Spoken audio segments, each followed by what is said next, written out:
শিখায়। এই দুঃখ, কষ্ট, বিপদ আমাদের কোমরকে সোজা করে, আমাদের পায়ের মাটিকে শক্ত করে। চিল্লায় বলেন ঠিক কিনা? প্রতিকূল পরিবেশে কিভাবে বাঁচতে হয় এই দুঃখ কষ্ট আমাদেরকে শিখায়। এজন্য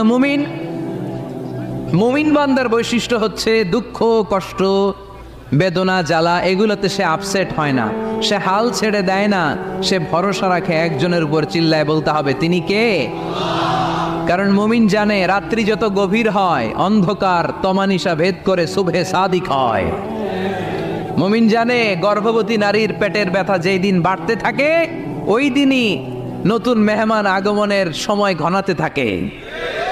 মুমিন জানে তার জীবনে দুঃখ কষ্ট বিপদ যত বাড়তে থাকে সুখের দিন কাছে আসতে থাকে। এজন্য মুমিনের হারাবার কিছু নেই। ফাইন্না মাআল উসরি ইউসরা, ইন্না মাআল উসরি ইউসরা। নবী হে, কষ্টের পরেই আছে আনন্দ, দুঃখের পরে